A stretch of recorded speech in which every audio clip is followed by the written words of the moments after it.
శుభములు కలుగునుగాక. ఈ సమయంలో దేవుని యొక్క వాక్యాన్ని మనం ధ్యానం చేద్దాం. బైబిల్ గ్రంథంలో సమూయేలు మొదటి గ్రంథము 16వ అధ్యాయం 7వ వచనాన్ని ఈ సమయంలో మనం ధ్యానం చేద్దాం. అయితే యెహోవా సమూయేలుతో ఇలాగు సెలవిచ్చెను, అతని రూపమును అతని ఎత్తును లక్ష్య పెట్టకుము. మనుషులు లక్ష్య పెట్టు వాటిని యెహోవా లక్ష్య పెట్టడు. నేను అతనిని త్రోసివేసి ఉన్నాను. మనుషులు పైరూపమును లక్ష్య పెట్టుదురు, కానీ యెహోవా హృదయమును లక్ష్య పెట్టును. దేవునికి స్తోత్రం. చూడండి, చదివినటువంటి లేఖన భాగాల్లో చాలా స్పష్టంగా రాయబడినటువంటి ఒక అద్భుతమైనటువంటి విషయం అదేంటంటే, యెహోవా హృదయమును లక్ష్య పెట్టును. మనుషులైతే పైరూపమును లక్ష్య పెడతారు, కానీ దేవుడైన యెహోవా హృదయమును లక్ష్య పెట్టును.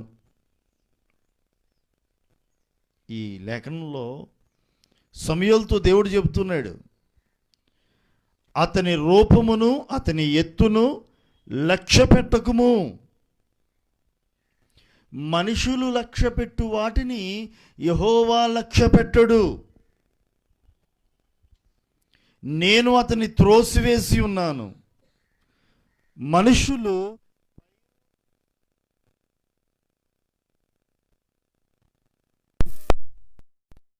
దేవునికి స్తోత్రం. చూడండి, ఈ లేఖనంలో దేవుడు అప్పటికే సౌలుని రాజుగా ఉండకుండా త్రోసేశాడు. సౌలు విషయంలో దేవుడు నొచ్చుకున్నాడు. కారణం, దేవుడు చెప్పింది చెయ్యల. సౌలు రాజుగా ఉన్నాడు, దేవుడే నియమించాడు. దేవుడే అభిషేకించమంటే ఇదే సమూయేలు వెళ్ళి అభిషేకించాడు. ఇశ్రాయేలు మహా సామ్రాజ్యానికి మొట్టమొదటి రాజుగా పట్టాభిషిక్తుడై ఏలనారంభించాడు. తైలాభిషేకంతో అభిషేకించబడినప్పుడు ప్రవక్తల్లో ఒకడిగా ఎంచబడి ప్రవచించాడు. దేవుని ఆత్మతో బలముగా నింపబడ్డాడు. దేవుని అభిషేకం దిగివచ్చెను. అభిషేకించబడ్డాడు. దేవుని ఆత్మ వశుడయ్యాడు. ప్రవచించాడు. గొప్ప యుద్ధాలు చేశాడు, విజయాలు సాధించాడు. బాగానే ఉంది. ఒకానొక రోజున దేవుడు చెప్పింది చేయలే. ఒక దేశం మీదకి, ఒక రాజ్యం మీదకి యుద్ధానికి వెళ్తే దేవుడు అన్నాడు కదా, మొత్తం నాశనం చేసి కాల్చి అవతల పెట్టిరా అన్నాడు. అందులో ఏది ముట్టొద్దు అన్నాడు, దేన్ని తీసుకురావద్దు అన్నాడు. అలాగే ప్రభు అన్నాడు. వెళ్ళాడు. యుద్ధంలో ఒక అద్భుతమైన విజయాన్ని దేవుడు అనుగ్రహించాడు. విజయంతో తిరిగి వస్తూ ఏం చేశాడు తెలుసా? అందమైనటువంటి కన్యకలను, తర్వాత బలిసినటువంటి గొర్రెలను, మేకలను ఇట్లా తీసుకొచ్చాడు. బలి అర్పించడం కోసం సమూయేలు వెళ్ళేసరికి ఈ పశువుల మందల యొక్క శబ్దం వినబడుతుంది. వాటి గోల, గొర్రెలు, మేకలు ఇవన్నీ అరుస్తున్నాయి. ఏమిటి అరుస్తున్నాయి? ఏంటవి?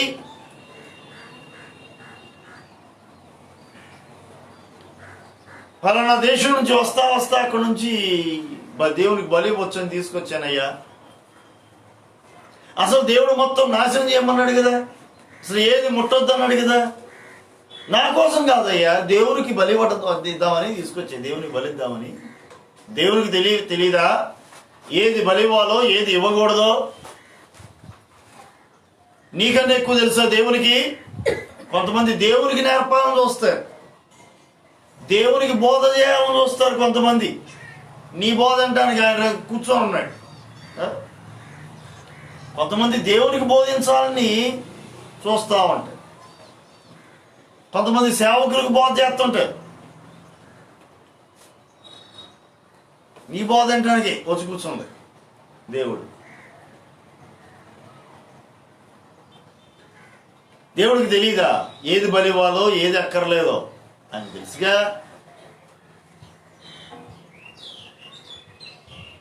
దైవజనుడు అంటాడు, బలి అర్పించుట కంటే మాట వినుట శ్రేష్టం. నువ్వు మాట వినలా, నీ బలి ఎవడికి కావాలి? మాట వినుట శ్రేష్టం. నీవు బలి అర్పించు సమయమందు నీ సహోదరుని మీద నీకేమైనా ఏదన్నా మనసు కొంచెం కష్టంగా ఉంది అన్న సంగతి కనుక నీ జ్ఞాపకం వస్తే నీ బలిని అక్కడ అర్పించి ఆ బలిని అక్కడ విడిచిపెట్టి త్వరపడి నువ్వు వెళ్ళి నీ సోదరునితో నీవు సమాధానపడము అన్నాడు. బలిని అర్పించే బలిని అక్కడ విడిచిపెట్టి ముందెళ్ళు అన్నాడు. మాట వినుడ శ్రేష్టం బలి అర్పించడం కన్నా. మన వాళ్ళ మాట, మేమేమో మాట వినమండి, బలుడు ఎన్నెన్ని అర్పిస్తాం, ఎంత కావాలో చెప్పండి రాసేస్తాం. ఏంటి రాసేది? సంద. ఏంటంట?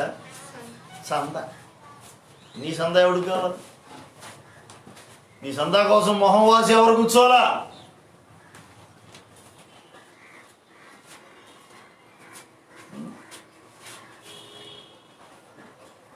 కదా, కొంతమంది వాటి కోసమే కూర్చుంటారు. దేవుడు వాటి కొరకు కూర్చోవాలా? మాట వినుడ శ్రేష్టం. ముందు దేవుని మాట వినడం అలవాటు చేసుకో. దేవుని వాక్యం ఏం బోధిస్తుందో ఆ బోధ ప్రకారంగా నడుచుకోవడానికి అలవాటు చేసుకో. అది లేకుండా ఎన్ని బలులు అర్పిస్తే ప్రయోజనం ఏముంది? దేవుడు ఆ టైంలో సౌలుని రాజుగా ఉండకుండా తోసేసాడు. అయిపోయింది, చాప్టర్ క్లోజ్.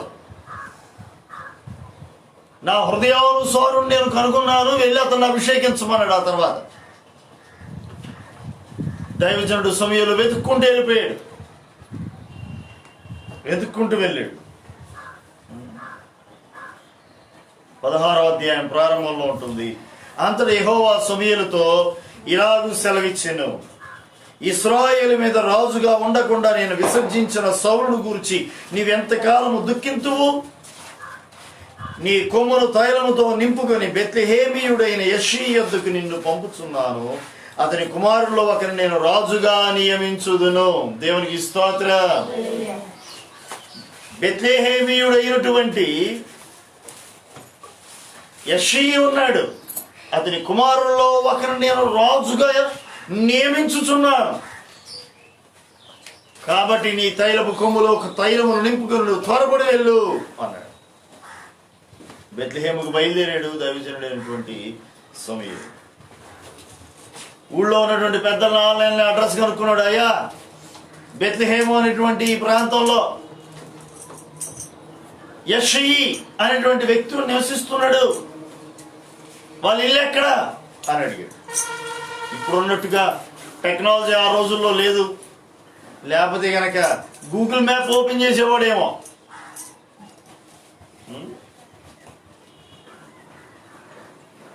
ప్రభా అడ్రస్ కొంచెం చెప్పిన ఆయన, ఒకసారి మాకు లొకేషన్ని పోస్ట్ చేయ ప్రభా. ఏం పోస్ట్ చేయాలంటే లొకేషన్. చాలా చోట్లకి ఈ మధ్య కాలంలో చాలా మంది ఈ లొకేషన్ షేర్ చేయమని చెప్పేసి ఆ లొకేషన్ బట్టి వాళ్ళు అక్కడికి వెళ్ళిపోతున్నారు. ఇక అటు ఇటు ఎత్తుకునే పని లేకుండా. ఈ గూగుల్ మ్యాప్తో పెద్ద సమస్య. ఎక్కడన్నా కొంచెం దారి తప్పాము అక్కడక్కడే తిప్పుతుంది. మన ఈ మధ్య ఎట్లనే హైదరాబాద్ వెళ్తే ఎడం చేతికి తిప్పమన్న పోయి కుడి చేతికి తిప్పమన్నా తెల్లారుజామున 3:00 హైదరాబాద్ వెళ్ళిపోయాం. 3:15, 3:10 కల్లా గమ్యస్థానాన్ని చేరాల్సిన వాళ్ళం 4కి చేరాం. గంట అక్కడక్కడ తిప్పింది. ఎటు తిరిగి వచ్చిన సరే అక్కడే ఉన్నాం. గంట ఆలస్యంగా చేరాల్సి వచ్చింది. ఈ గూగుల్ మ్యాప్ ఏదో అనుకుంటున్నాయి కానీ దీంతో చాలా జాగ్రత్తగా ఉండాలి అనేది గట్టిగా బోధపడింది. సరే ఏదేమైనప్పటికీ ఆ రోజుల్లో ఆ దైవజనుడు ఆ ఇంటికి వెళ్ళాడు. 5వ వచనంలో అంటాడు కదా, యెషీ అతడు అంటున్నాడు, సమాధానముగా వచ్చితవా అని అడిగితే అప్పుడు దైవజనుడు అన్నాడు, సమాధానముగానే వచ్చితిని, మీరు శుద్ధులై నాతో కూడా బలికి రండి అని చెప్పి యెషీ అని అతని కుమారులను శుద్ధి చేసి బలి అర్పించెను. వారు అలా బలి అర్పించుచుండగా పెద్ద కుమారుడైనటువంటి ఎలియాబును చూచాడట. ఎలియాబు వచ్చాడు. ఓ నిజముగా యెహోవా అభిషేకించువాడు ఇతనే అనుకుంటా. దేవుడు ఎవరినైతే అభిషేకించాలనుకున్నాడు అతనే ఇతను అనుకుంటా. చాలా ఎత్తున్నాడు, చాలా ఉన్నాడు, చాలా అందంగా ఉన్నాడు, ఎర్రగా బుర్రగా ఆజానుబాహుడుగా ఉన్నాడు. అన్ని రకాల విద్యలు నేర్చుకున్నవాడు. చదువు సంధ్య ఇంగ్లీషులో ఏమో మాట్లాడేస్తున్నాడు, హిందీ మాట్లాడుతున్నాడు, ఇంచుమించుగా 16-17 భాషలు మాట్లాడుతున్నాడు. అసలు ఎంతకన్నా గొప్ప ఇంకేంటి కదా. మనం చూసేది ఇవే కదండి, టాలెంట్లకి మనం చూసేది.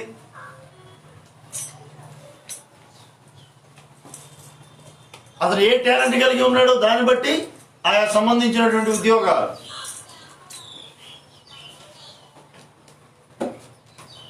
టాలెంట్ బట్టి ఉద్యోగాలు.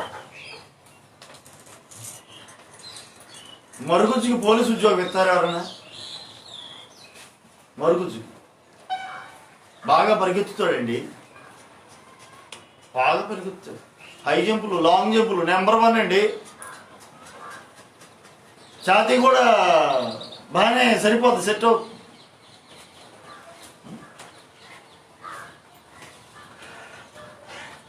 సెంటీమీటర్ తగ్గినా సరే ఉద్యోగం.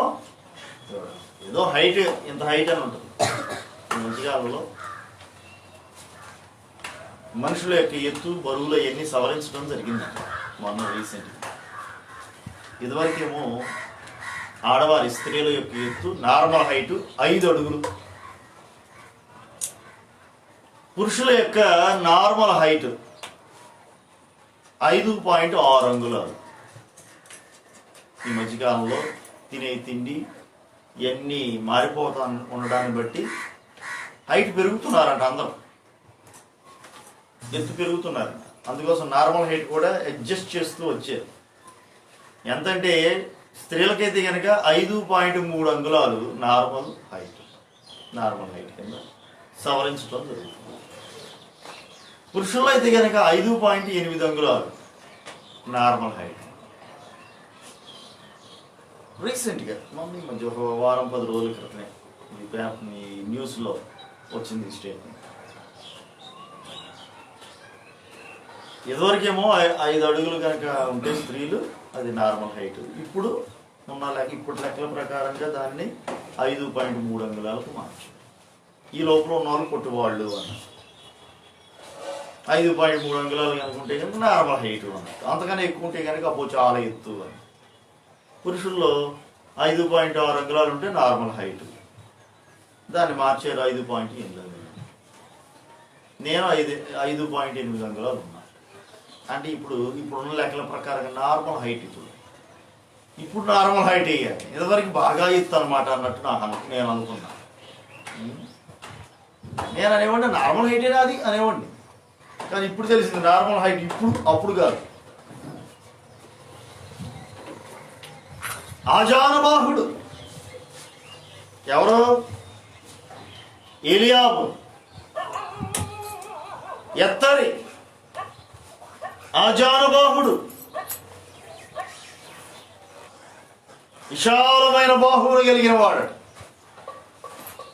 అందగాడు, రూపసి.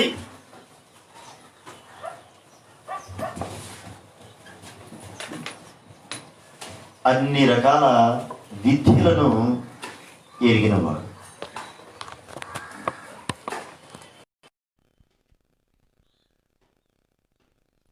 బాణం వేయటం వచ్చు, కత్తి ఉపయోగించడం వచ్చు, అన్ని రకాల యుద్ధ నైపుణ్యం అన్నమాట. ఇతని పైరూపాన్ని చూసినటువంటి దైవజనుడు అనుకుంటున్నాడు కదా, నా దేవుడు కోరుకున్నటువంటి రాజు ఇతడే అనుకున్నాడు. సంబరపడిపోయాడు, అతను చూసి సంతోషించాడు, ఎగిరి గంతేశాడు. రానాయనా, నీ మీద తైలాభిషేకమును, తైలముతో నిన్ను అభిషేకిస్తాను, తైలాభిషేకంతో నేను అభిషేకిస్తాను అని అందామనుకున్నాడు.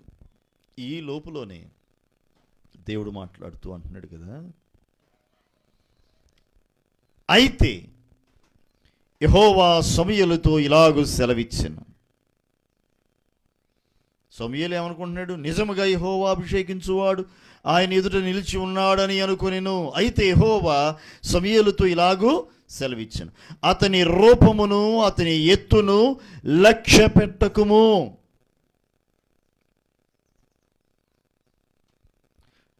మనుషులు లక్ష్య పెట్టు వాటిని యెహోవా లక్ష్య పెట్టడు. నేను అతను త్రోసివేసి ఉన్నాను. మనుషులు పైరూపమును లక్ష్య పెట్టుదురు గాని యెహోవా హృదయమును లక్ష్య పెట్టును. మనుషులు పైరూపమును లక్ష్య పెట్టుదురు గాని, మనుషులు దేన్ని లక్ష్య పెడతారట? పైరూపాన్ని లక్ష్య పెడతారు. పైని పైన పటారం లోన్ లొటారం అంటారుగా. పైకి మాత్రం బాగానే ఉంటుంది, లోపల ఏముండదు.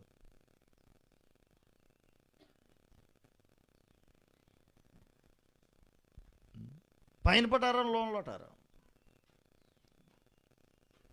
లోపల ఏముండదు. పైకి మాత్రం భక్తి కలిగిన వారిగా కనబడతా ఉంటారు. అమ్మో ఎంత భక్తి పరులో! పై రూపమును చూచి నేటి దినాల్లో మోసపోతూ ఉన్నాం. పై అందచందాలు చూచి మోసపోతూ ఉన్నాం.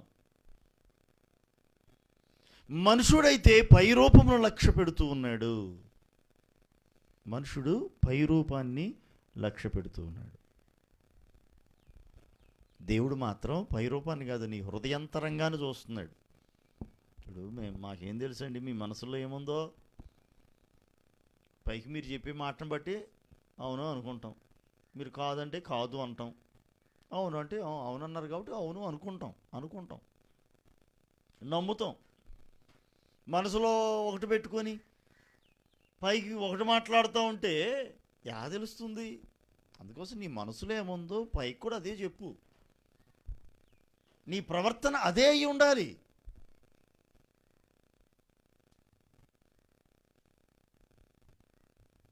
నీ మాట అవునంటే అవును, కాదంటే కాదు అన్నట్లుగా ఉండాలని వాక్యం సెలవిస్తుంది. వేషధారణ భక్తి దేవుడు ఇష్టపడట్లా. వ్యభిచారులు వేశ్యలైనా సరే క్షమించబడతారేమో కానీ వేషధారులకు మాత్రం లేదు. వేషధారణ పైకి భక్తి గలవారి వలె కనబడుతూ దాని శక్తిని ఆశ్రయించని వారు అని తిమోతికి రాసిన పత్రికలో మనం చూడగలుగుతాం. పైకి ఎట్లా ఉంటారట? భక్తి గలవారిగా కనబడుతూ ఉంటారట, దాని శక్తిని ఆశ్రయించని వారై ఉన్నారు అన్నట్టు. దాని శక్తిని ఆశ్రయించని వారు పైకి మాత్రం భక్తి కలిగి ఉంటారు. అమ్మో ఎంత భక్తి పరులు అనుకున్నారండి, అమ్మో ఎంత మంచివారు అనుకున్నారండి.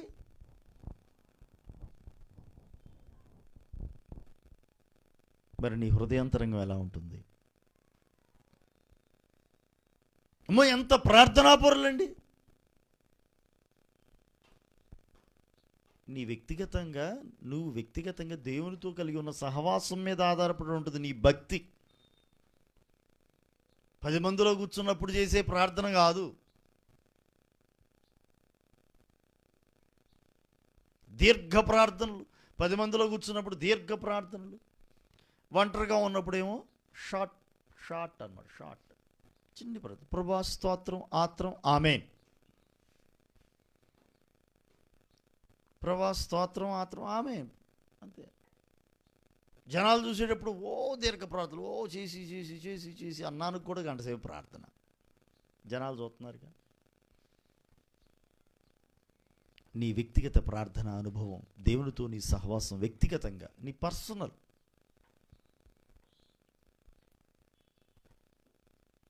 నీ వ్యక్తిగత అనుభవం ఏంటి? వ్యక్తిగతంగా దేవునితో సహవాసం కలిగి ఉన్నావా? నీ హృదయాంతరంగం దేవునితో ఐక్యమవుతూ ఉందా?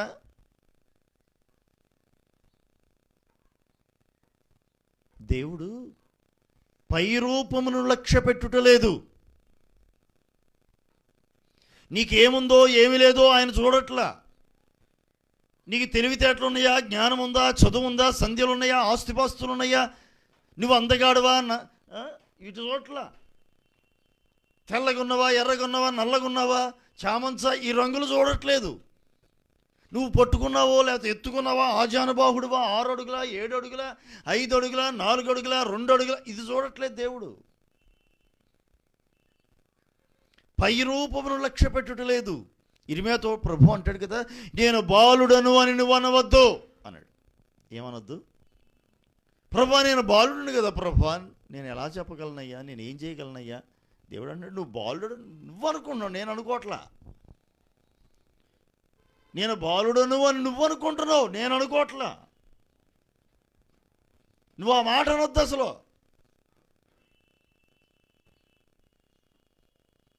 మోషే అంటాడు, నువ్వు ఎవరిని పంపదలుచుతావో వాడిని పంపు. నువ్వెవరిని పంపదలుచుతావో వాడిని పంపయ్యా అని మోషే అంటాడు. అందుకోసమే ఆయన వచ్చి మాట్లాడేది. మోషేని పంపాలనుకున్నాడు కాబట్టి అరణ్యములో గొర్రెల మేపుతున్నటువంటి మోషేని దేవుడు దర్శించి మోషేతో మాట్లాడి, ఇగో ఐగుప్తుకి వెళ్ళరా బాయ్ అన్నాడు. మోషే ఏమంటున్నాడు, నేను నెత్తోడినయ్యా, మాట రాదయ్యా, నోటి మాంద్యం ఉన్నవాడినయ్యా, నీవు ఎవరిని పంపదలుచుతావో వారిని పంపయ్యా, నన్నెందుకు పంపుతున్నావు? ఆయనకి తెలియదులే ఈ సంగతే, ఆయనకి తెలియదులే ఎవరిని పంపాలో ఆయనకి తెలియదు. అందుకోసం తెలుసో తెలియక అడ్రస్ తప్పి నీ దగ్గరికి వచ్చాడు. పైపచ్చి మళ్ళీ దేవునికి బోధ, ఎవరిని పంపదలుచుతావో వారిని పంపు. ఒక్కోసారి మనం ఎట్టే చేస్తుంటాం దేవునికి బోధ. ఒక్కసారి మన ప్రార్థనలు కూడా ఇట్టే ఉంటాయి, మనకు నచ్చినప్పుడు ఇట్టే చేస్తుంటాం. ప్రభా నువ్వు నన్ను కాదులే కానీ ఇంకెవరన్నా పంపయ్యా, నువ్వు అసలు ఎవరు పంపాలనుకున్నా వాళ్ళని పంపరాదు. వెంటనే దేవుడు అన్నాడు, నీ అన్నయ్య అయినటువంటి అహరోను లేడా? నీకన్నా జ్ఞానం కలిగిన వాడు, నీకన్నా చక్కగా మాట్లాడుతాడు, చాతుర్యం కలిగిన వాడు, నాకు తెలుసు. నేను నిన్ను పంపదలిచాను కాబట్టి నీ దగ్గరికి వచ్చా అన్నాడు. ఆయనకి మనం బోధ చేయగలిగిన వారం కాదండి. అహరోను యొక్క ఆలోచన, అహరోను యొక్క మనసు, అహరోను యొక్క పద్ధతులు దేవుడికి తెలుసు. మోషే పద్ధతులు కూడా దేవుడికి తెలుసు. కాబట్టి మీరు కనుక నిర్గమాకాండంలో కనుక అహరోను గురించి మీరు కనుక చూడగలిగితే,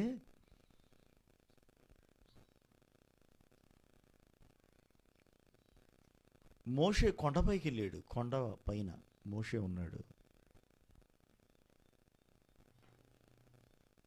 దేవునితో ఒక చక్కని సహవాసం కలిగి 40 రాత్రింబగలు దేవునితో గడిపాడు. కొండ దిగువన అదే రాత్రింబగళ్ళు అహరోను ప్రజలతో గడుపుతున్నాడు. కొండపైన దేవునితో మోషే, కొండ దిగువన ప్రజలతో అహరోను.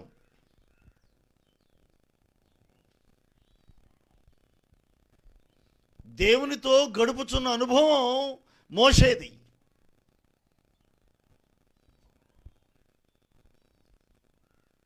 లోకంతో గడుపుతున్న అనుభవం అహరోన్ది. ఈ ప్రజలు అంటారు, లోకంతో అని ఎందుకు అంటున్నానో చెప్తున్నాను. ప్రజలు అంటారు కదా, ఏది మమ్మల్ని నడిపించుకుంటూ ఎంతకాలం నడిపించుకుంటూ వచ్చినట్టు మోషే ఏమయ్యాడు ఏడి? మమ్మల్ని నడిపించడానికి మాకు ఒక నాయకుడు కావాలి,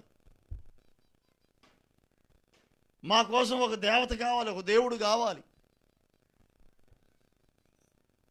మమ్మల్ని నడిపించుడు కొరకై కావాలి అన్నాడు. ప్రజలు అడిగితే అహరోను ఏమన్నారు? ఏం మాట్లాడుతున్నారు బుద్ధి లేని వాళ్ళారా? దైవజనుడు దేవునితో సహవాసం చేయడానికి ఒంటరిగా దేవునితో గడుపుతూ ప్రార్థనలో గడుపుతూ ఉన్నాడు. కొండపైకి వెళ్ళాడు, దేవుడు పిలిస్తే వెళ్ళాడు. కొండపైన దేవునితో సహవాసం చేస్తున్నాడు, ప్రార్థనలో గడుపుతున్నాడు, ఉపవాస ప్రార్థనలో ఉన్నాడయ్యా. ఆగలేవా నోర్మై అని అనాల్సింది పోయి ఈ ప్రజలు ఇలా మాట్లాడుతుంటే ఇట్లా నాసింది పోయి ఏమంటాడు? మీ దగ్గర ఉన్న బంగారపు ఆభరణాలన్నీ తీసుకురండి, ఆభరణాలు తీసుకురండి, బంగారం అంతా తీసుకురండి అని వారి దగ్గర నుంచి బంగారం అంతా వసూలు చేసి ఆ మొత్తాన్ని కరిగించి ఒక ప్రతిమను తయారు చేశాడంట. పోత పోసి బంగారు దూడను తయారు చేశాడు. తయారు చేసి నిలబెడితే ఇక ప్రజలు ఏం చేస్తున్నారు? ఇక దానికి నీవే మమ్మల్ని ఐగుప్తు నుంచి నడిపించుచున్న నాయకుడవు, దేవుడవు, అన్నీ నీవేనయ్యా అని పాట పాడుతూ తిని తాగి ఇక ఎగురుటకు, తందనాలాటానికి, నాట్యమాడుటకు లేచిరి కదా. ఏం చేశారట? ఆడుటకు పాడుటకు లేచారట. ఇక తాగారు. తమిచ్చినటువంటి బంగారముతో ఒక విగ్రహాన్ని తయారు చేస్తే, బంగారపు దూడను అహరోను తయారు చేస్తే దానిని నిలబెట్టుకొని వారి కొరకు ఒక దేవుడిగా ప్రతిష్ఠించుకొని, అహరోను ఏమయ్యాడో మాకు తెలియదు, ఇప్పటివరకు నడిపించట్లే కానీ ఇప్పుడు ఏమయ్యాడో మాకు తెలియదు, మమ్మల్ని నడిపించడానికి నాయకుడు కావాలి, దేవుడు కావాలి, కాబట్టి మా కోసం ఒకళ్ళు తయారు చేయి అన్నాడు. ఆర్డర్ ఇచ్చారనమాట ఈయనకి. ఈయన ఏం చేశాడు? ఆ ఆర్డర్ తీసుకొని తయారు చేశాడు. బుద్ధి లేనోడు కాకపోతే ఏమిటండి? అహరోను చెప్పొద్దు, మోషే ఏమయ్యాడో తెలియదా? దేవుడు రమ్మంటే కొండ మీదకి వెళ్ళాడు కదా. ఏం మాట్లాడుతున్నారు మీరు? మిమ్మల్ని నడిపించడానికి నాయకుడు కావాలా? వచ్చేంతవరకు ఆగండి అని అనొద్దు. చెప్పెళ్ళాడుగా, చెప్పకుండా ఏం వెళ్ళలేదుగా, ఏమయ్యాడు అంటానికి. ప్రజల మాట విని, ప్రజల మాటకు లోబడి జెల్లీ మైండ్. ఏమైండు? ఏమైండు? Jelly mind. అటు ఘన పదార్థము కాదు, ఇటు ద్రవ పదార్థము కాదు, జెల్లీ. జెల్. జెల్ అంటే ఏంటి? దాని స్వభావం ఏంటి? కోల్గేట్ జెల్, క్లోజప్ జెల్ కదా. శానిటైజర్స్ కూడా లిక్విడ్, జెల్. అవటు ఘన పదార్థము కాదు, ఇటు ద్రవ పదార్థమును కాదు కదా. ఘన పదార్థమా అంటే ఘన పదార్థం లాగానే ఉంటుంది, ద్రవ పదార్థం అంటే ద్రవ పదార్థం అన్నట్లుగానే ఉంటుంది. మోషే వచ్చి మాట్లాడితేనేమో మోషే మాట, ప్రజలు మాట్లాడితే ప్రజల మాట. ఎవరేది చెప్తే దాని ప్రకారంగా నడుచుకోవటం. ఒక స్థిరమైనటువంటి తీర్మానం లేదు. ఏం లేదు? స్థిరమైన తీర్మానం లేదు.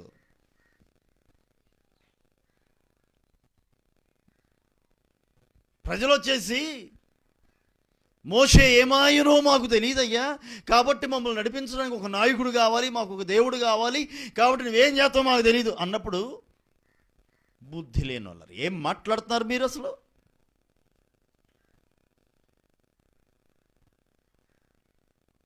అని చెప్పాల్సింది పోయి, గద్దించాల్సింది పోయి, తెలియదు కదండి ప్రజలకి. చెప్పేవాడు ఉంటేనే కదా తెలిసేది. చెప్పొద్దు,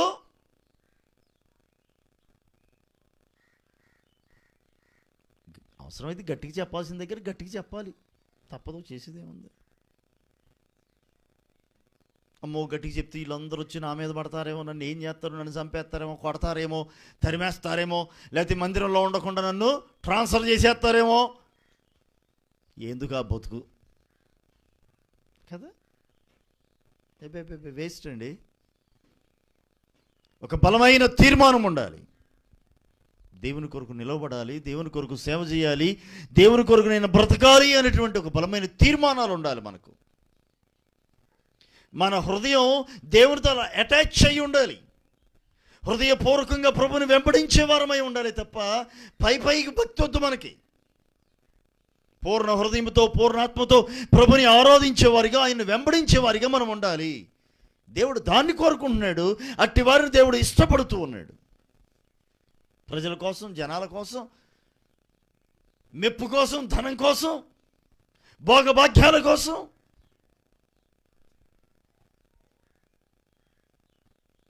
ప్రభుని వెంబడించేవారిని ఆయన ఇష్టపడట్లా. అలా భక్తి చేసేవారిని ఆయన ఇష్టపడట్లా. త్రోసివేసాడు, విసర్జించాడు.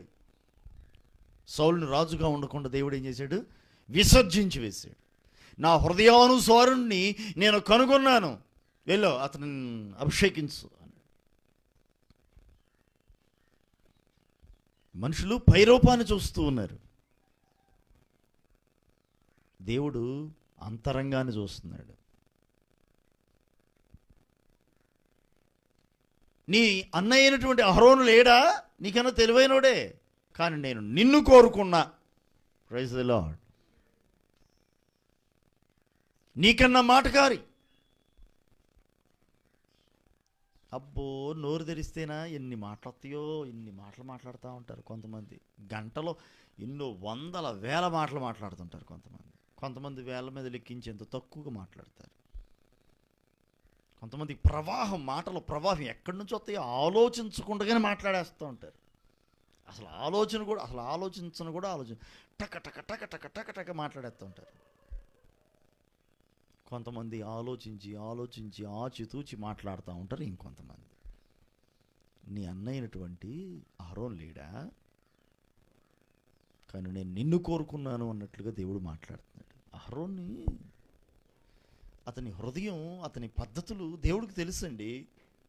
ఇతని మైండ్ సెట్ ఏంటో దేవుడికి తెలుసు. ప్రజలు వచ్చి గట్టిగా నుంచొని గట్టిగా నిలబడి,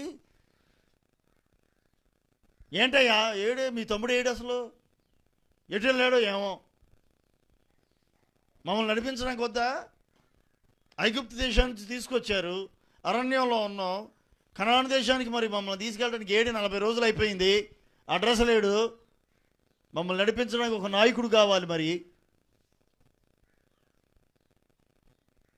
మా ముందు నడిచేవారు ఒకరు కావాలి. నాయకుడు కావాలన్నప్పుడు ఏం చేయాలండి? ఉన్నటువంటి ఆ లక్షల మంది ప్రజలు ఉన్నారుగా ఎదుట, వారిలోంచి ఒక వ్యక్తిని తీసుకొచ్చి నుంచోబెట్టచ్చుగా. ఇదిగో ఈ వ్యక్తిని మిమ్మల్ని నడిపిస్తాడు, ఈయన అడుగు జాడల్లో నడవండి అని అహరోను అనొచ్చుగా. లేకపోతే నేను మీకు ముందుగా నడుస్తాను, నన్ను వెంబడించండి అనొచ్చు కదా. అన్నాడా? అనకపోక ఏం చేశాడు?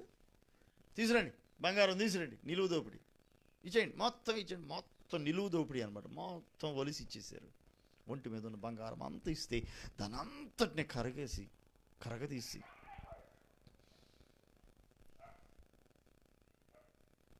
ఒక దూడను తయారు చేయగా, బంగారపు దూడను, ప్రతిమను తయారు చేస్తే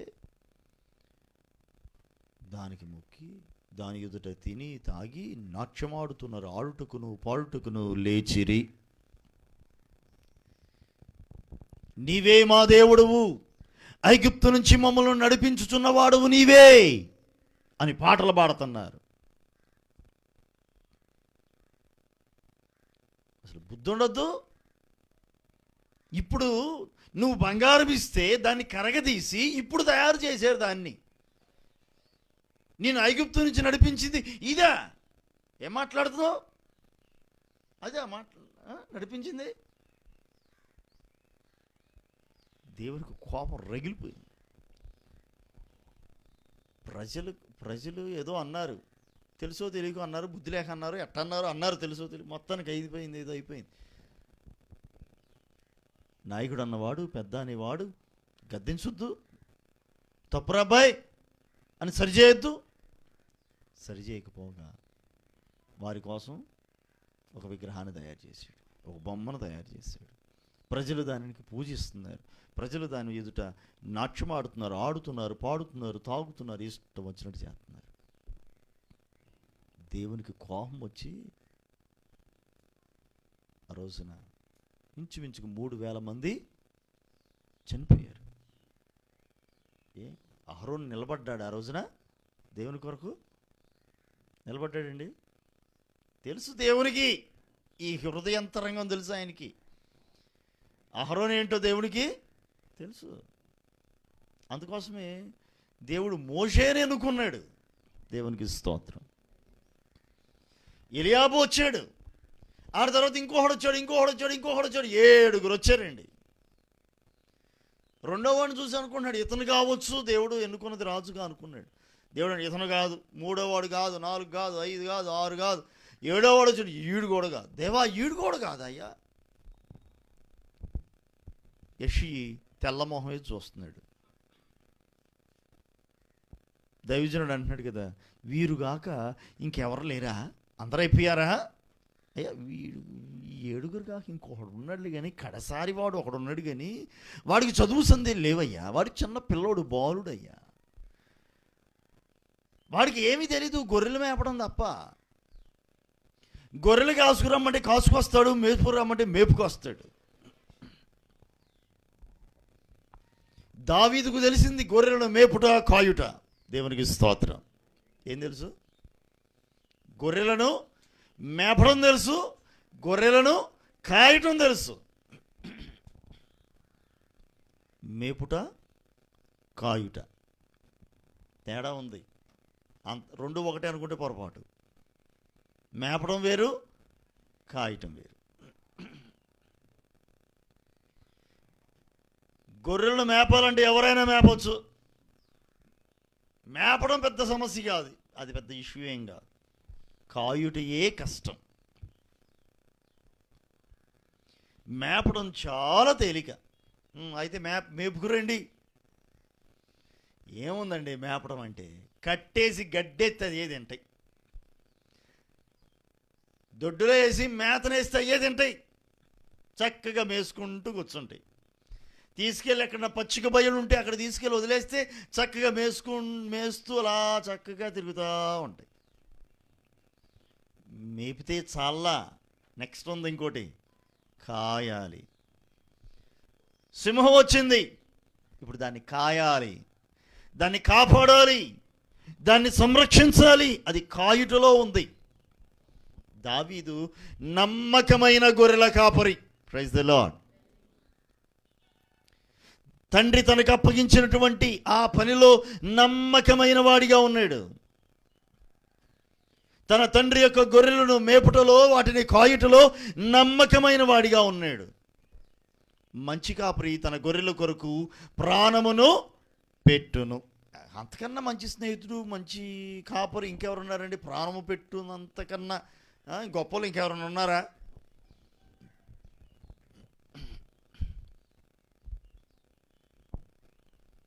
సింహం ఒకసారి వచ్చి గొర్రెని ఎత్తుకుపోతూ ఉంటే గొర్రె పిల్లలు నోట్లో పెట్టి దాన్ని తరిమి దాన్ని పట్టుకొని దాని నోట నుండి ఆ గొర్రె పిల్లను కాపాడాడు. ఎలుగుబంట్లు, తోడేళ్ళు, క్రూర మృగాలు ఎన్ని అనరానిగాక దావీదు కాయుచున్నటువంటి గొర్రెలలో ఒక్క దానిని కూడా అవి ఏం చేయలేకపోయినాయి. Praise the lord. అది కాపరత్వం. కాపరి బాధ్యత కలిగిన వాడిగా ఉన్నాడు. తన తండ్రి తనకు అప్పగించినటువంటి పనిలో హృదయపూర్వకంగా చేస్తున్నాడు.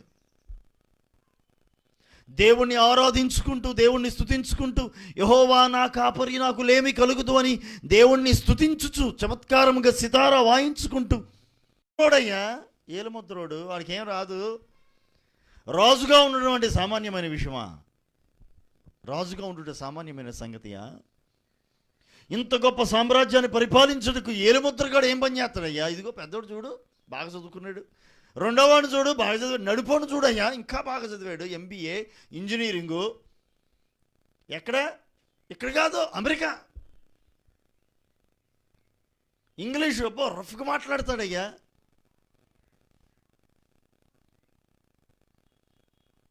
ఇవన్నీ చెప్తున్నారు. దేవుడు అంటున్నాడు కదా, అసలు వీళ్ళు ఎవరు కాదన్నాడు. వీళ్ళు కాక ఇంకెవరు లేరా? ఒక్కడున్నాడు, ఇంకొకడు ఒక్కడసారి వాడు ఎక్కడో అరణ్యంలో గొర్రెలు మేపుతూ ఉంటాడు. వాడు ఎప్పుడు స్కూల్కి వెళ్ళలేదు, వాడికి చదువేమి రాదు. మరి వాడు అసలు వీళ్ళేదే కాదు అంటే వాడు అసలు కాదయ్యా. ఈ 7గురిని నువ్వు అన్ఫిట్ అన్నావంటే, రాజుగా ఉండడానికి వీళ్ళు తగదు అన్నావంటే వాడు అసలు కుదరదు. అసలు వేస్ట్ కాడు, వేస్ట్ అయ్యాక వాడి కోసం నువ్వు వెయిటింగ్ చేయటం కూడా వేస్ట్. లేదు పిలిపించు వాడిని, నేను ఇక్కడే కూర్చుంటా. పిలిపించు అతన్ని, అతను వచ్చేంత వరకు నేను ఇక్కడే కూర్చుంటా అన్నాడు. అయ్యగారులు చెప్పిన మాట వింటారా? అయ్యగారులు చెప్పిన మాట ఎందుకు వింటారండి? వాళ్ళు ఏది చేయాలో అదే చేస్తారు తప్ప మనం చెబితే వింటారా? వాళ్ళు వినరు. అయ్యగారులకి ఇది ఒక ముద్ర. ఏం ముద్ర? అయ్యగారులు మన మాట ఎందుకు వింటారండి? మన మాట, నీ మాట వింటానికి మేముంది? దైవజనుడు నీ మాట వింటానికా ఉంది? ఇట్టి ఆలోచన కలిగి ఉన్నావా? మార్చుకో, జాగ్రత్త. దైవజనుడు నీ మాట వినటానికి కాదు, దేవుని మాట వినుట కొరకు దైవజనుడు. Praise the Lord. దేవుని మాటను విని ఆ మాటను నీకు చెప్పడానికి దైవజనుడు. నీ ఆలోచన ఏదో పెట్టుకుని నీ ఆలోచన చొప్పున అయ్యగారు చెప్పాలంటే కుదరదు. దేవుడికంటూ నీ పట్ల ఒక ఆలోచన, ఉద్దేశం ఉంటుంది. ఆ ఉద్దేశాన్ని నీకు చెప్పడానికి దైవజనుడు. దేవుని ఉద్దేశాలను బయలుపరచువాడు, దేవుని మాటను నీకు బోధించువాడు దైవజనుడు. దైవజనుడి మాట నువ్వు వినాలే తప్ప నీ మాట దైవజనుడు వినకూడదు. అంతే. దేవుని మాట ముఖ్యమా, మనుషుని మాట ముఖ్యమా? అది ఇక్కడ నా మాట అర్థం చేసుకోండి. నేను చెప్పేది అంటే మనుషుల మాట వినకూడదండి. నువ్వు మంచి సలహా ఇచ్చినప్పుడు అది దైవికంగా అది అనుకూలమైతే కనుక వినుటలో తప్పేమీ లేదు. నీ మాట దేవుని మాట ఒకటే అయి ఉంటే కనుక నీ మాట ఎందుకు వినరు? వింటారు. అంతే తప్ప నీ మాట, నీ సొంత మాటను వినాలి అంటే, దేవుని మాటను ప్రక్కన పెట్టేసి నీ మాట వినాలంటే మాత్రం కష్టం. అబ్బే కుదరదు, అసలు కుదరదు. నా బోటివాడు అసలు ఎండో.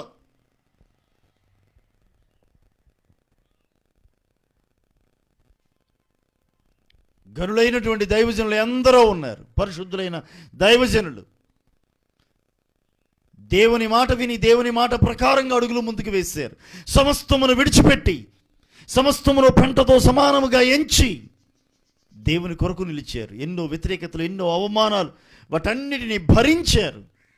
దేవుని మాట వినడానికే, దేవుని చెప్పింది చేయడానికే ఇష్టపడ్డారే తప్ప మనుషుని యొక్క ఘనత కోసం, మనుషుని యొక్క మెప్పు కోసం, మనుషుడు ఇచ్చే ధనము కోసం, ధాన్యము కోసం ఎప్పుడు కూడా ఆశపడలేదు. నేటి దినాల్లో అట్టి సేవకులు లేచుదురుగాక, అట్టి తరము లేచునుగాక. Praise the lord. నేటి దినాల్లో అలాంటి తరము లేవాలండి. దేవుని కొరకు నిలిచే తరం కావాలి. నీ మటుకు నీవు ప్రార్థన చేసుకో.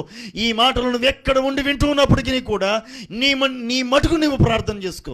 ప్రభువా, నీ మాట వినే వ్యక్తిగా నేను ఉండాలి, నీ చిత్తమును జరిగించే వ్యక్తిగా ఉండాలి. ఈ తరం నీ తరంగా ఉండాలి. దేవుడు కోరుకున్న తరముగా ఈ తరం అయి ఉండాలి. ఈ తరం దేవుని మాటను వినే తరం, జనరేషన్ అన్నమాట. దేవుని కొరకు ఒక తరాన్ని తయారు చేయాలి, ఒక జనరేషన్ తయారు చేయాలి. మనం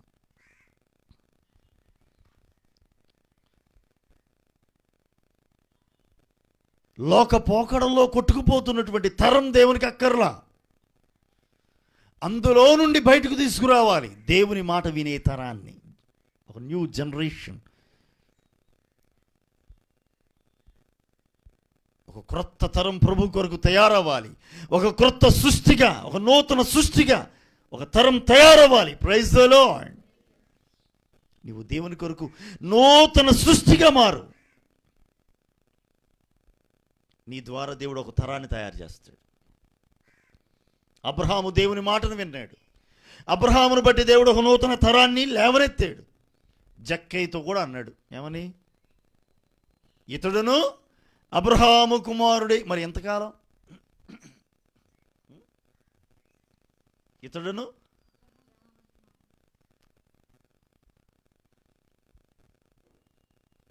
అంతకుముందు అబ్రహాం కుమారుడేనా? అప్పుడే అబ్రహాం కుమారుడయ్యాడా? అబ్రహాం కుమారుడు ఎవరండి? ఇస్సాకు కాదా? మరి ఈ జక్కని చూసి అందరేమో పాపి పాపి పాపి పాపి అని ఆడిపోసుకుంటున్నారు. పాపి అని జక్క ఇంటికి యేసయ్య వెళ్ళటం ఏంటి? బోధకుడు. ఒక్కొక్కళ్ళు చెవులు కొరుక్కుంటున్నారు, కొరికేసుకుంటున్నారు చెవులు. హృదయంతరంగములు ఎరిగిన వాడే ప్రభు అంటున్నాడు, ఇతడును అబ్రహాము కుమారుడే. కారణం, అతని జీవితం మారిపోయింది, అతని బ్రతుకు మారిపోయింది, మారు మనసు పొందాడు, ప్రభుని రక్షకుడిగా అంగీకరించాడు, జీవితం మారింది. ఒకప్పుడు పాపి, ఇప్పుడు కాదు. యేసయ్య ఎప్పుడైతే ఆ ఇంట అడుగు పెట్టాడు, అతని హృదయంలోనికి అడుగు పెట్టాడు, అతని జీవితం మారిపోయింది. సుంకరి కదా, సుంకరివాడు. ఎంతవరకు డబ్బులు లాక్కోవడమే తెలుసు తప్ప ఇవ్వటం తెలియదు. అలాంటి వ్యక్తి యేసయ్య ఆ ఇంట అడుగు పెట్టినప్పుడు అతని జీవితం మారిపోయింది. లోపలికి వెళ్ళిపోయాడు, లాకర్ గదిలోకి వెళ్ళాడు, లాకర్ ఓపెన్ చేశాడు, డబ్బులు మూటలు తీసుకొచ్చాడు. ఇదిగో ప్రభా, నేను ఎవరెవరి యొద్దైతే అన్యాయముగా తీసుకుంటునో వారికి మరలా తిరిగి నేను ఎట్ట ఇచ్చేస్తాడంటే ఇచ్చేస్తాను, 4 గంటలు ఇచ్చేస్తాను. అన్యాయంగా తీసుకున్న వాళ్ళకి ఇచ్చేస్తా, ఎక్స్ట్రా ఇస్తా. ఎవరి ఆస్తిపోస్తలు తిరిగి ఇచ్చేస్తాను. అసలు నాకేమొద్దు, నాకుంటే చాలు. నా ఆస్తులో సగం పేదలకి ఇచ్చేస్తా. మళ్ళీ అన్యాయంగా తీసుకున్న వాళ్ళకేమో ఎక్కువ ఇచ్చేస్తాడంట. ఓకే, అన్యాయంగా తీసుకున్నాడు కాబట్టి వడ్డీతో సహా ఇస్తున్నాడులే అనుకుందాం. ఆస్తిలో సగం ఏం చేస్తాడంట? పేదలకు పంచి పెడతా. ఇప్పుడు తన దాని దగ్గరికి వచ్చింది, తన ఆస్తి దగ్గరికి వచ్చింది, తన ఆస్తిలో పేదలకు పంచి పెడతాడంట. పేదలను కనికరిస్తున్నాడు. పేదలను కనికరించువాడు యెహోవాకు అప్పిచ్చువాడు. దేవునికి స్తోత్ర. పేదల ఎడల కనికరమును చూపుతున్నాడు కనికరాన్ని. మరి ఒకప్పుడు అదే పేదవారి దగ్గర డబ్బులు ముక్కు పిండి వసూలు చేసినోడు. 200 రూపాయలు ముసలోళ్ళకి ఫంక్షన్ వస్తే ఆ ఫంక్షన్ ఇచ్చినందుకు గాను ఆ 200లో నుంచి 10 రూపాయలు, 20 రూపాయలు, 50 రూపాయలు లంచం తీసుకునే వాళ్ళు ఉన్నారు. అసలు అదెంతండి వచ్చేది? 200 రూపాయలు పాపం వాళ్ళకి వచ్చేది ముసలోళ్ళకి ఆ రోజుల్లో. ఇప్పుడన్నా 2000, 2500 ఎంతో మొత్తానికి సంథింగ్ 2000 నుంచి ఆ పైన 2000 ప్లస్ వస్తుంది.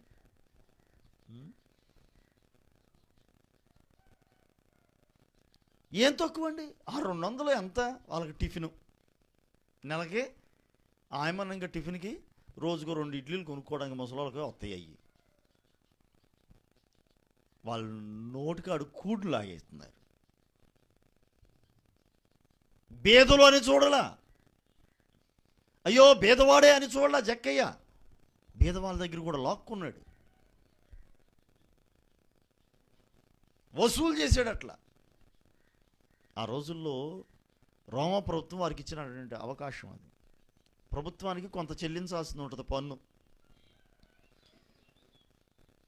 ఉదాహరణకి 100 రూపాయలు కట్టాలనుకోండి పన్ను. ఈ పన్నును వసూలు చేసే వాళ్ళు వీళ్ళ దగ్గర ఎంతైనా వసూలు చేయనీడు కాక, అది వాళ్ళ ఇష్టం. వీళ్ళ పేరు మీద గవర్నమెంట్కి 100 రూపాయలు పన్ను చెల్లించాలి. వెసులుబాటు ఇచ్చింది, నువ్వెంత వసూలు చేసుకో, నీ ఇష్టం. కానీ వాళ్ళ పేరు మీద నువ్వు ఎంత కట్టాలి? 100 రూపాయలు మాత్రం జమ అవ్వాలి, నువ్వు జమ చేయాలి, నువ్వెంత వసూలు చేసుకో అన్న. ఇంత అవకాశం వస్తే ఇంకేమైనా ఉందా మన జనాలకి? ఏమండి, గవర్నమెంట్ కనుక ఇట్లాంటి ఆర్డర్స్ కనుక ఇచ్చిందనుకోండి, ఇలాంటి జీవోలు కనుక ఇచ్చిందనుకోండి, అమ్మో, సగటున బీదవాడు బ్రతకడం కష్టమైపోతుంది. అలాంటి జీవోలు దేవుని మహాకృపలో మనకు లేవు. కానీ లంచాలు ఇచ్చుట తీసుకునుట నేరం అని అంటేనే ఆగట్ల. ఎవరి దగ్గర కోట్ల రూపాయలు ఈ మధ్యకాలంలో రికార్డ్ బ్రేక్ అంట. ఎంత? 1,00,00,000 ఎన్నో లక్షలు సంథింగ్ చిల్లర, 1,00,00,000 పైన. ఇప్పటి వరకు అంత లంచం ఎవరు తీసుకోలేదంట. ఒక్క వ్యక్తి దగ్గర ఒక్కసారి ఇంత లంచం, ఇంత భారీ మొత్తంలో. ఆడు రికార్డ్ బ్రేక్ చేస్తూ ఇంకోహడు లేచాడు. ఆడేనా? అంతే కదా, ఆడేనా? ఆడికి మించి నేను తీసుకుంటా, వాడి పేరు ఎంత గొప్పగా చెప్తున్నాడు, నా పేరు చెప్పొద్దు అన్నట్టు ఇంకోహడు లేచాడు. ఆవిడ ఇంకొంచెం ఎక్కువ తీసుకున్నాడు. అయ్యో, లంచం తీసుకోవద్దు అని అంటేనే ఇట్ట తీసుకుంటున్నారే. జక్కయ్య కాలంలో ఉన్నటువంటి వెసులుబాటు గనక ఈ రోజుల్లో గనక ఉంటేనా సగటున బీదవాడు బ్రతకడం కష్టం. ఆ రోజుల్లో జక్కయ్య ముక్కు పిండి వసూలు చేసేవాడు. ప్రజలందరూ తిట్టుకునేవాళ్ళు, ఈడేమైపోతాడు. కనీసం ఉన్నోడు లేనోడు అని కూడా చూడకుండా ఈ రకంగా పీల్చి పిప్పి చేసేస్తున్నాడు అని ఎన్ని తిట్టుకునేవాళ్ళు. అందుకే సుంకరులను ఆ దినాల్లో పాపులుగా ఎంచారు. జక్కయ్య ఇంటికి ఏసీ వస్తుంటే పాపి అయిన జక్కయ్య ఇంటికి ఈయన రావటం ఏంటి అని ఆశ్చర్యపోయారు ప్రజలు. అందుకే వీడు పాపి కదా,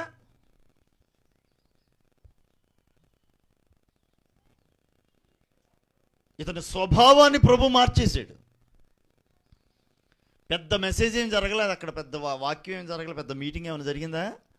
పెద్ద మీటింగ్ ఏమైనా జరిగినట్లు కానీ, వాళ్ళిద్దరి మధ్యలో పెద్ద కాన్వర్జేషన్ ఏమైనా జరిగినట్లుగా కానీ, సంభాషణ ఏమైనా బలంగా ఏమైనా జరిగిందా? నువ్వు ఇటు చెయ్యి, అటు చెయ్యి, మారు మనసు పొందు, నువ్వు ఎవరెవరి దగ్గర అన్యాయం తీసుకున్నావు తిరిగి ఇచ్చేసి అని ఏమైనా చెప్పాడా? పెద్ద ప్రసంగాలు ఏమి జరగలేదు. యేసు అడుగు పెట్టాడండి, జీవితం మారిపోయింది. పరిశుద్ధుడు చూసేసరికల్లా తన యొక్క పాపం ఏంటో కనబడుతుంది తనకి.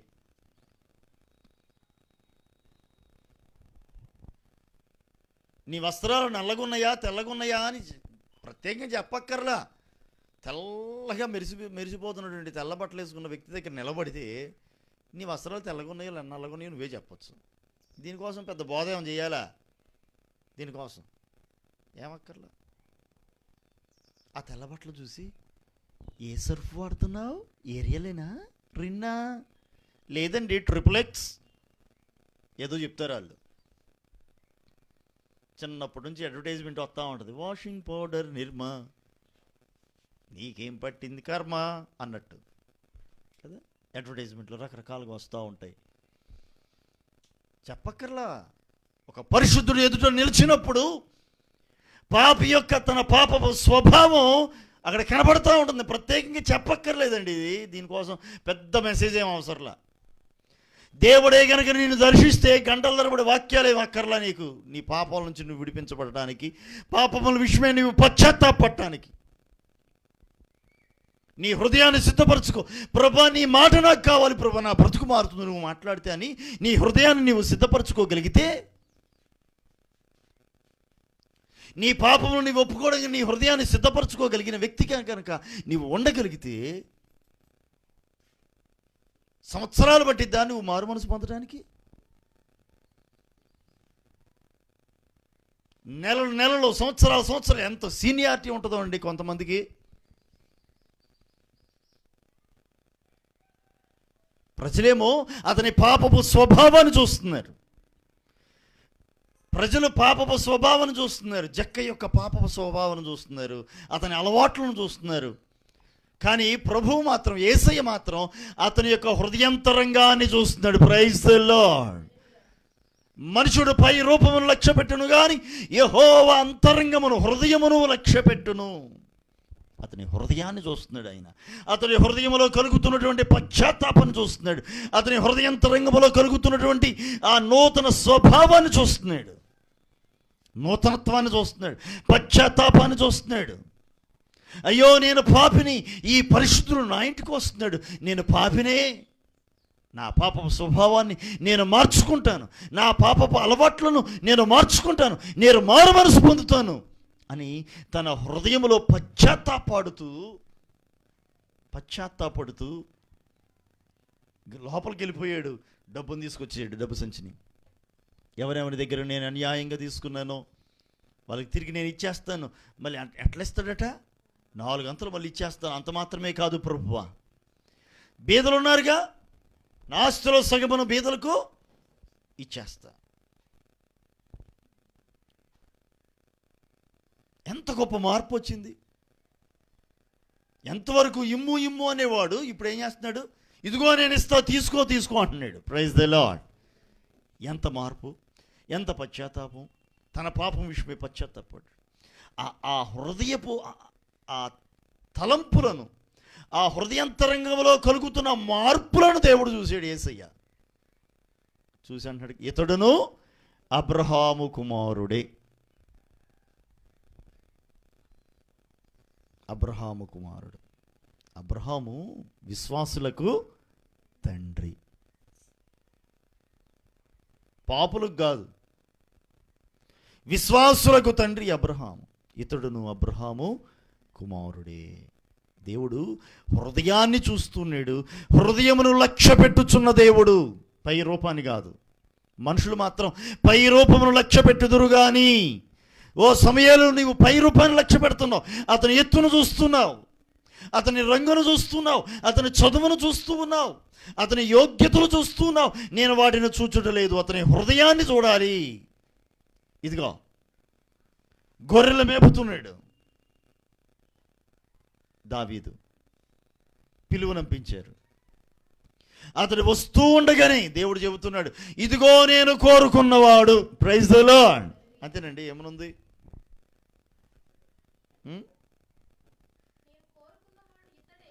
12 చివరిలో ఉంటుంది కదా, 2వ భాగంలో, నేను కోరుకున్నవాడు ఇతడే, నీవు లేచి వారిని అభిషేకించుమని యెహోవా సెలవీయగా. చప్పలు కొడుతూ ప్రభుని మహిమపరచుదాం.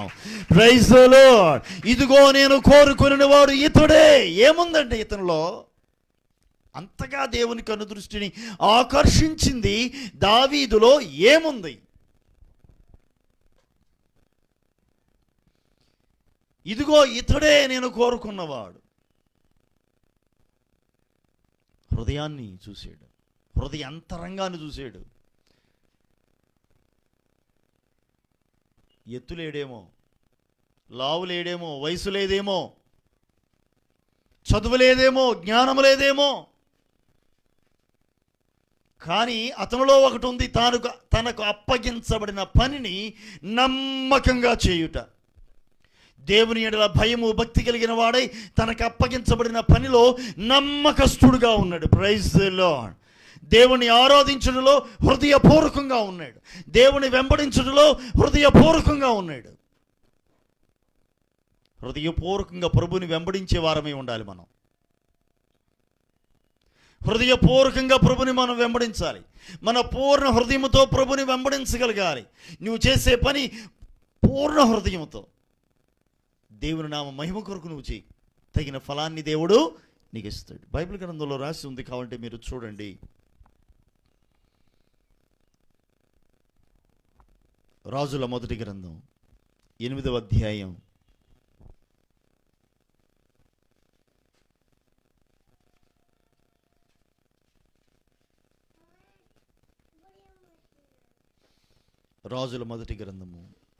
8వ అధ్యాయం 9వ వచనం చదవండి.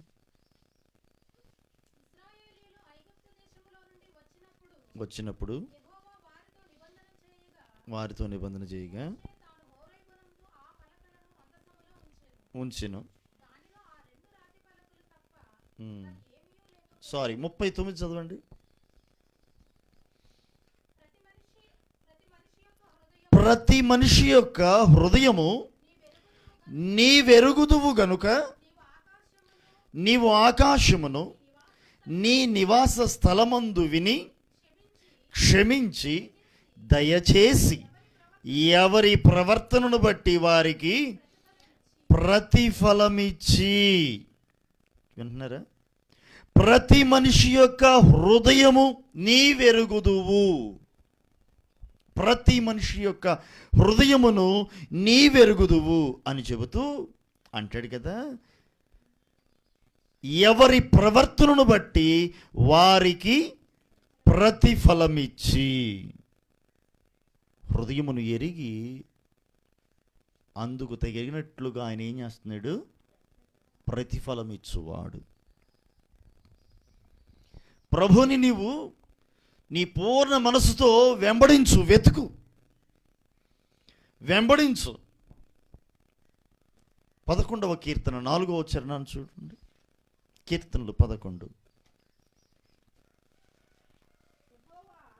అవును, చదవండి. యెహోవా తన పరిశుద్ధాలయములో ఉన్నాడు. యెహోవా సింహాసనము ఆకాశమందున్నది. ఆయన నరులను కనులారా చూచుచున్నాడు. దేవునికి స్తోత్రం. ఆయన ఏం చేస్తున్నాడట? కనులారా చూస్తున్నాడు. ఆయనకు మరుగై ఉన్నది ఏముందండి? దేవునికి మరుగుగా ఏమైనా ఉందా? ఇర్మియా గ్రంథం 17:10 కూడా చూడండి. ఇర్మియా 17:10.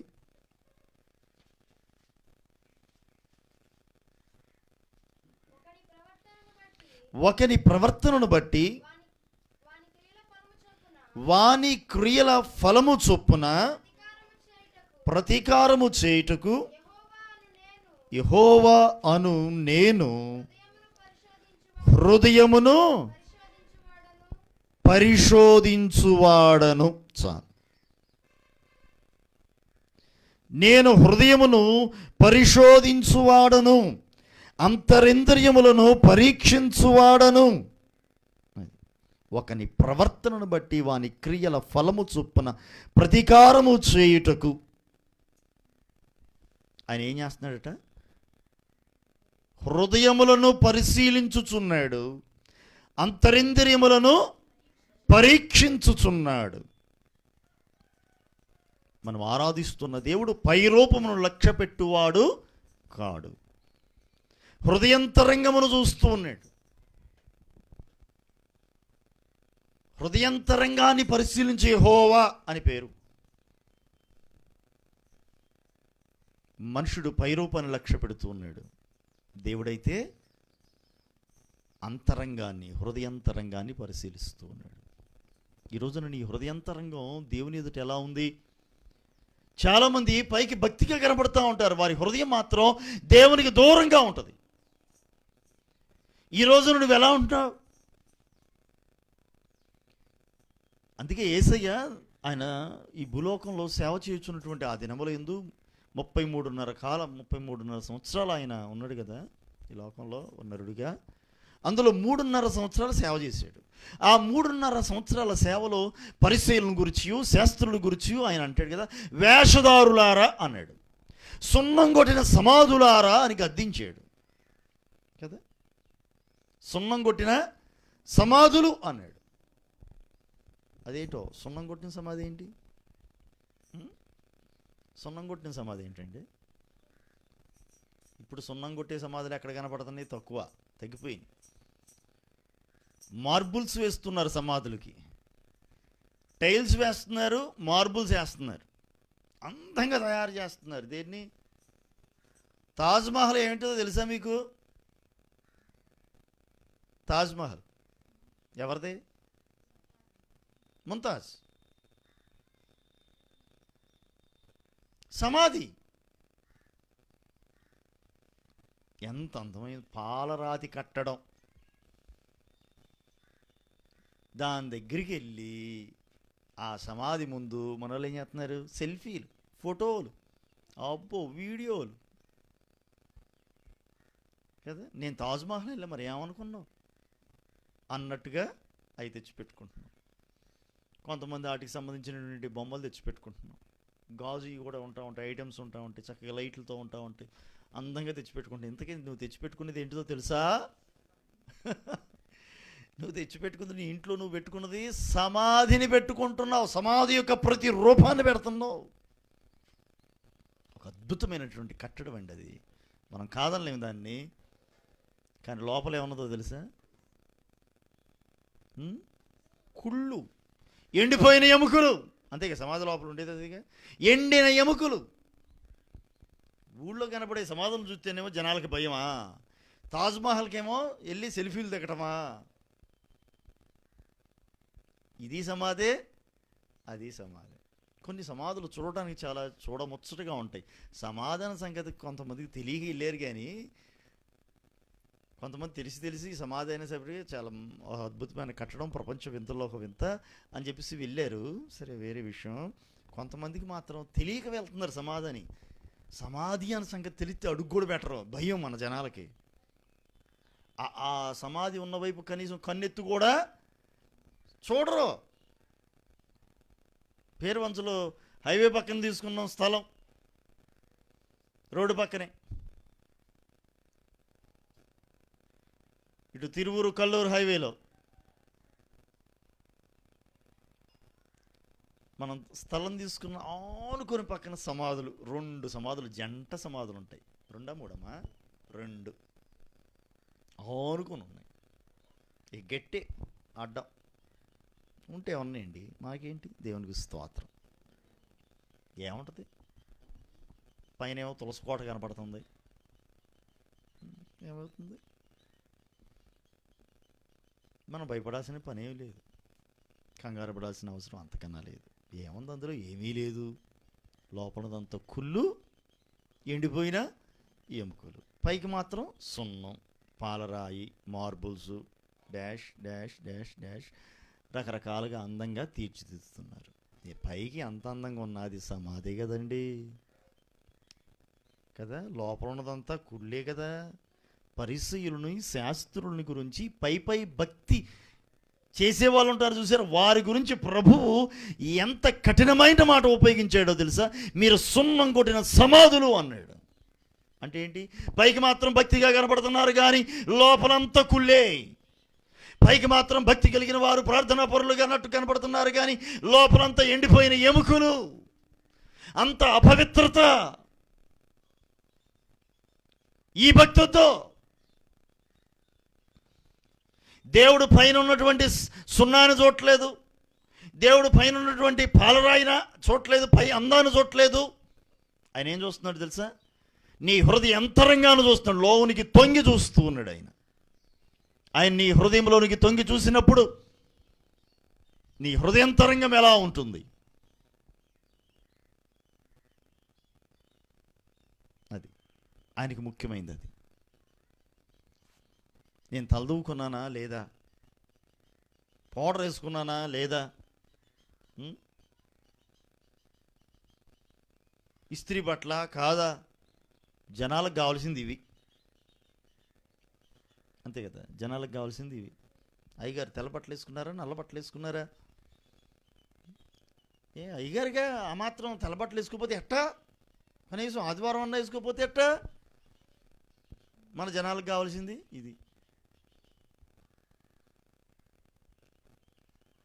ప్రియమైనటువంటి దేవుని పిల్లలారా, గమనించండి, నీ హృదయాంతరంగం ఎలా ఉంది? ప్రభు దాన్ని కోరుకుంటున్నాడు. ఆయన లక్ష్యం ఉంచుతున్నది దానిని. తల దూకోకూడదని నేను అట్లా దూకోవాలి, చక్కగా నీట్గా ఉండాలి. తెల్లని వస్త్రాలు ధరించకూడదని కాదు, ఒక సేవకుడే కాదు, విశ్వాసి కూడా ధరించాలి. దేవునికి స్తోత్రం. అది ప్రశస్తమైన వస్త్రాలు, అవి పెండ్లి కుమారుని వస్త్రాలు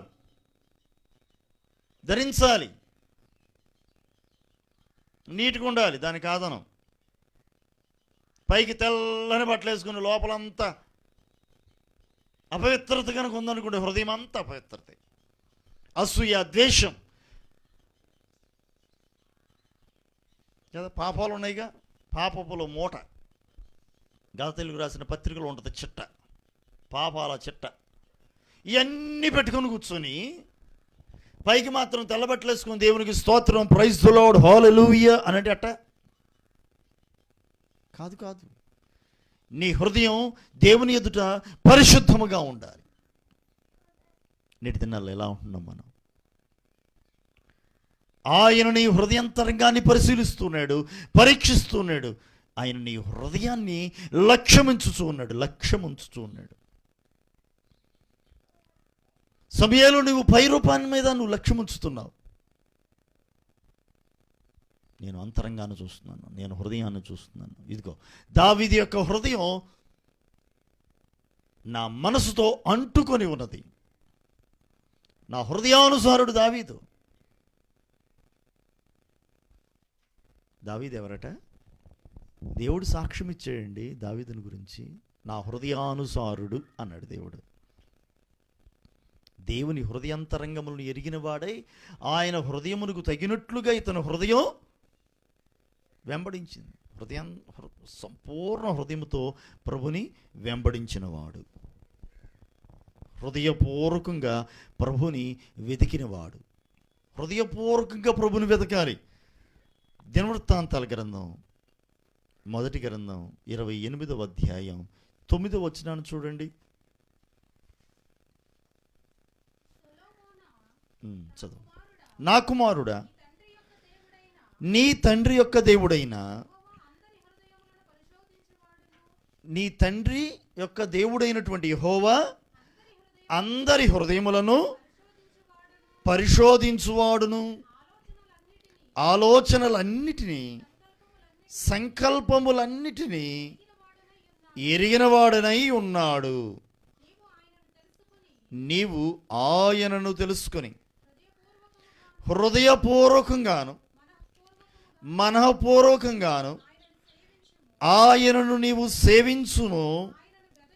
ఆయనను నీవు వెతికిన యెడల ఆయన నీకు ప్రత్యక్షమగును. నీవు ఆయనను విసర్జించిన యెడల ఆయన నిన్ను నిత్యముగా త్రోసివేయును.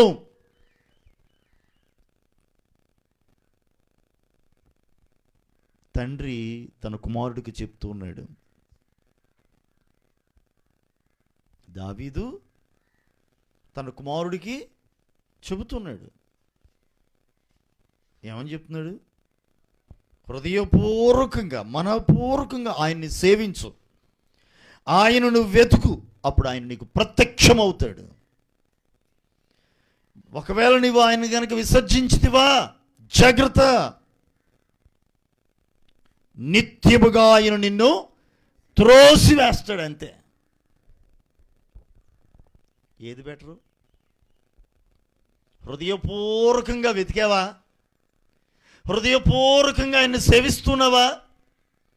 ఆయన నీకు ప్రత్యక్షమగును. Praise the lord. దైవిక ప్రత్యక్షత నీవు పొందుకుంటావు.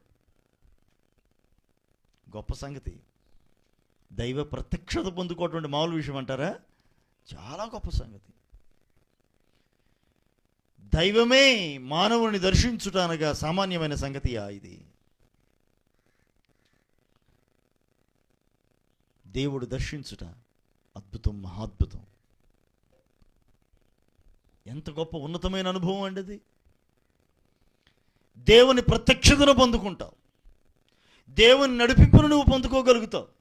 నువ్వు వెతికితే ఆయన నీకు దొరుకుతాడు, ఆయన నీకు ప్రత్యక్షమవుతాడు, ఆయన నిన్ను నడిపిస్తాడు, ఆయన నిన్ను బలపరుస్తాడు, ఆయన నిన్ను దీవిస్తాడు, ఆయన నీతో ఉంటాడు, నీ పక్షమై నిలిచి ఉంటాడు.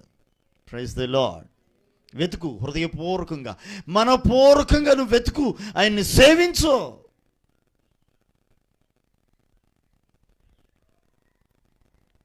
ఆయన హృదయంతరంగములను పరిశీలించి యెహోవా. కొంతమంది పైపైనే హృదయపూర్వకంగా వెతకరు, హృదయపూర్వకంగా ప్రార్థన చేయరు. ప్రార్థన చేస్తారు, పై ప్రార్థనలు, వస్తారు ఏదో రావాలి కాబట్టి వస్తారు, చేస్తారు ఏదో చేయాలి కాబట్టి చేస్తారు. కాదు, వద్దు, అలాంటి భక్తి మనకు వద్దు. చచ్చు పుచ్చు భక్తి మనకు వద్దండి. పౌలు గారు అన్నట్లుగా పైకి భక్తి గలవారై ఉండి దాని శక్తిని ఆశ్రయించని వారిగా ఉండొద్దు. భక్తి చేస్తున్నావా, ఆ భక్తిలోని శక్తిని నువ్వు పొందుకోవాలి. Praise the Lord. అది ఏం కావాలి? భక్తిలోని శక్తి. పైకి భక్తిగా కనపడుతూ దాని శక్తిని ఆశ్రయించకపోతే ఎందుకండి ఆ భక్తి? యోబుని గురించి మాట్లాడుతూ, నీ భక్తి నీకు ధైర్యము పుట్టింపదా? భక్తి ఇస్తుంది శక్తిని. ఈ శక్తి ఇతనిలో ధైర్యాన్ని పుట్టిస్తుంది. భక్తి చేయాలి. శక్తి లేని భక్తి ఎందుకు? వ్యర్థం. పై భక్తి వద్దు, లోతైన భక్తి కావాలి. హృదయపూర్వకంగా ప్రభుని వెంబడించాలి. మనస్ఫూర్తిగా మనపూర్వకంగా ఆయన మనం సేవించాలి. అప్పుడు ఆయన ప్రత్యక్షతను పొందుకుంటాం, ఆయన నడిపింపును పొందుకోగలుగుతాం. ఆయన కృప మనకు తోడుగా ఉంటుంది. దైవిక శక్తి ప్రభావం మనం పొందుకోగలుగుతాం. నువ్వు ప్రార్థిస్తే ఇదిగో నేనున్నాను అని ఆయన నిన్ను దర్శిస్తాడు, ఆయన జవాబిస్తాడు.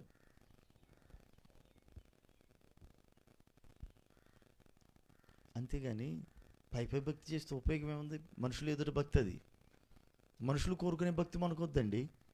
దేవుడు కోరుకునే భక్తి చేద్దాం. మనుషులు పై రూపాన్ని లక్ష్య పెడుతున్నారు, దేవుడు అంతరంగాన్ని, హృదయాన్ని లక్ష్య పెడుతున్నాడు. దేవుడు కోరుకున్నట్లుగా మనం హృదయపూర్వకంగా ప్రభుని వెంబడిద్దాం. విశ్వాసం అనేది హృదయ సంబంధమైనది, బయటికి కనపడేది కాదు కదా. విశ్వాసం చూపించగలరా? విశ్వాసం అంటే అది మన హృదయంలో ఉండేది. అది ఎప్పుడు తెలుస్తుందంటే మనం చేసే క్రియల మీద ఆధారపడి ఉంటుంది. క్రియల్లో చూపించాలి దాన్ని. విశ్వాసాన్ని ఎలా చూపించాలి? క్రియల్లో చూపాలి. నాకు విశ్వాసం ఉంది, క్రియలు నా దగ్గర లేవులే అంటే కుదరదు. విశ్వాసము క్రియ రెండు కలిసి ఉండాలి. విశ్వాసం లేకుండా క్రియలు చేసిన ఉపయోగం లేదు. క్రియలు లేని విశ్వాసం మృతం, విశ్వాసం లేని క్రియలు కూడా మృతమే. మరి ఏది జీవం కలిగి ఉంటుంది? విశ్వాసము క్రియలు ఉంటే విశ్వాసంతో కూడిన క్రియ ఉండాలి. అది జీవం కలిగి ఉంటుంది, అది దేవుని కార్యాలను జరిగిస్తుంది. కనుక నేటి దినాల్లో మనము మనస్ఫూర్తిగా ప్రభుని సేవించేవారిగా, ఆయన్ని వెంబడించేవారిగా, హృదయపూర్వకంగా ప్రార్థించేవారిగా, హృదయపూర్వకంగా భక్తి చేసేవారిగా మనం ఉందాం. ఆయన కృపను పొందుకుందాం. ఆయన కృపలో మనం ముందుకు వెళ్దాం. నీవు హృదయపూర్వకంగా ఆయన్ని సేవిస్తే, మనపూర్వకంగా ఆయన నీవు కనుక వెంబడించగలిగితే ఆయన నీకు ప్రత్యక్షమగును. ఆయన నీకు ప్రత్యక్షమవుతాడు. మనుషుడు పైరూపాన్ని చూస్తున్నాడు, దేవుడు మాత్రం హృదయంతరంగాన్ని చూస్తున్నాడు. ఆయన హృదయంతరంగాన్ని లక్ష్యం ఉంచుతూ ఉన్నాడు. కనుక నేటి దినాల్లో మన హృదయం విషయంలో, మన హృదయంతరంగం విషయమై జాగ్రత్తగా ఉందాం. మన హృదయంతరంగం ఎలా ఉంటుంది? మనపూర్వకంగా మనం ప్రభుని వెంబడించగలుగుతున్నామా? మనపూర్వకంగా భక్తి చేయగలుగుతున్నామా? లేకపోతే పై భక్తి చేస్తున్నామా? నేటి దినాల్లో పై భక్తి మనకు వద్దు. హృదయపూర్వకంగా ప్రభుని మనం వెంబడించే భక్తి చేద్దాం. అటు కృపను, అటు భాగ్యాన్ని ప్రభు మీ అందరికీ దయచేయునుగాక. ఆమేన్. అందరూ కళ్ళు మూసుకోండి, ప్రార్థన చేద్దాం. అందరూ ప్రార్థన చేద్దాం. కళ్ళు మూసుకోండి.